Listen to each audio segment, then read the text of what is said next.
Bom dia, meus queridos. Hoje, quarta-feira, nós vamos falar sobre o Êxodo na série do Pentateuco.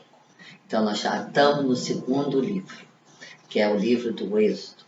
E nós vamos, não se esqueçam de adquirir a apostila, porque eu não tenho condição de fazer o comentário bíblico como está na apostila. Eu vou fazer uma introdução e depois eu vou pegar 2 temas, tá? Fundante do Êxodo para a gente comentar aqui. E na apostila você vai ter esses temas muito melhor explicados, porque eu não tenho muito tempo aqui. As aulas deveriam demorar muito e seriam grandes. Então, quem faz o curso presencial comigo, de exegese bíblica, é diferente. E quem quiser também montar curso de estudo bíblico, é só falar comigo que a gente monta pequenos grupos de 5 a 6 pessoas, tá? Então vamos lá. Vamos falar do Êxodo. O Êxodo é a saída do Egito. Está no próprio centro da experiência da fé de Israel. O Deus de Israel entra em ação em tempo real e com pessoas reais e se expressa na introdução do Decálogo, lá em Êxodo 20, versículo 2. A expressão "Eu sou o Senhor teu Deus" é estabelecer uma identidade. O Êxodo identifica não só o Senhor, mas também Israel. Com a aliança do Sinai, o Êxodo os diferencia entre os outros povos. Aquele é o povo de Deus, o povo que o Senhor escolheu. O livro do Êxodo não vai ser apenas o registro dos itinerários de Israel. É o documento da identidade, o registro da interação humana e a graça de Deus, dos sucessos, dos fracassos humanos e da ajuda de Deus e do perdão divino a esse povo. Apesar de um longo processo histórico ocorrido com várias saídas do Egito, do povo nômade hebreu, Abiru, que foram reduzidos a uma força de trabalho escravo, entretanto, na ótica privilegiada da fé de Israel, há apenas o Êxodo, a saída guiada por Moisés, que inclui uma teofania do Sinai. Todo Israel via-se representado naquele pequeno grupo, mas crescente, que conseguirá se libertar das vilanias de Faraó. Qual é o sentido do Êxodo?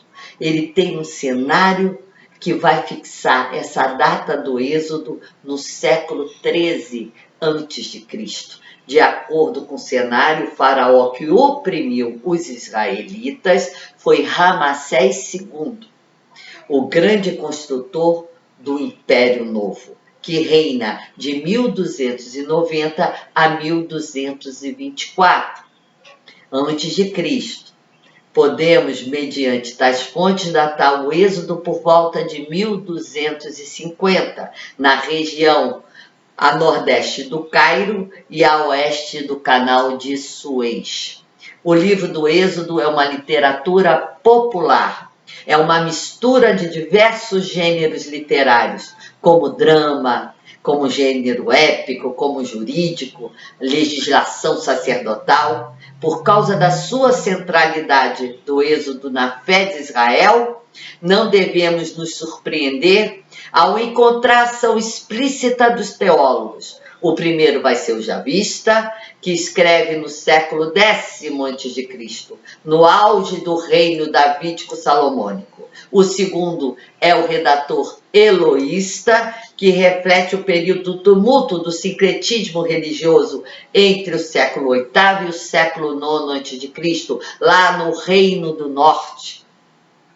E o terceiro é o autor sacerdotal, é a mão sacerdotal, que luta para garantir essa imagem da esperança durante a catástrofe que será o exílio de Babilônia, lá no século VI a.C. Tal atitude reconhece que esses autores julgaram o passado à luz do seu presente com vista a uma necessidade futura de Israel. Agora nós vamos passar para o comentário bíblico. Nós vamos ver o êxodo do Egito. O redator final desse livro, que escreve por volta do ano 400 a.C., então o redator final, a mão sacerdotal, vai ser num período pós-exílico. Trabalha em harmonia tanto com as obras já vistas, como a obra eloísta e sacerdotal, e também com algumas tradições independentes. Procura responder as seguintes perguntas: o que provocou o sofrimento para qual passagem dos israelitas no Egito? Como esse líder respondeu a esse chamado de Deus? Como Israel deve celebrar essa saída? Como Deus interveio no Mar dos Juncos? Então, a gente vai começar a ver essas questões. Eles estão em Israel, é um povo que será oprimido por Faraó, chegará a pensar que será até extinto. Aí nasce o herói que nasce é Moisés, é um nome egípcio. Moisés é um nome egípcio que significa nasceu. O Deus nasceu.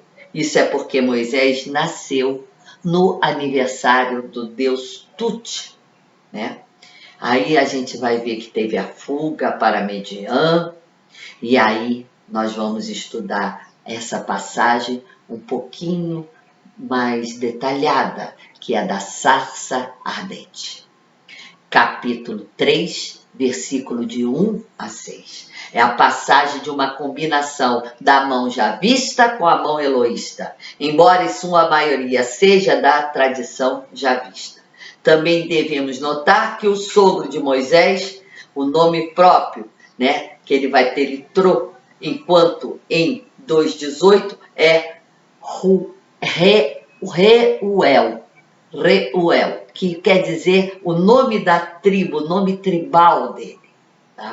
É provável que a escolha da palavra sarça em hebraico sené, a fim de ligar essas passagens com a montanha do Senhor, em hebraico Sinai. A sarça ardente é assim associada ao fogo e à teofania do Sinai. Portanto, desde o início há uma estreita ligação entre o Êxodo e o Sinai. A reverência se expressa no gesto de Moisés de tirar as sandálias por causa da santidade que está intrínseca do encontro com o Senhor. A presença do Senhor santifica o solo, então ele não pode estar calçado. Por conseguinte, Moisés cobre o rosto. O Deus que fala a Moisés é também o Deus dos patriarcas. E ali nós vamos começar a ver a missão de Moisés. É uma passagem ligada à revelação divina com a sarça ardente. A tradição vê Moisés como um profeta. Ele era, portanto, alguém que falava ao povo de Israel em nome de Deus. Isso é a função do profeta. Ele era portador de Deus. Está lá em Deuteronômio 18, versículo 15 a 20.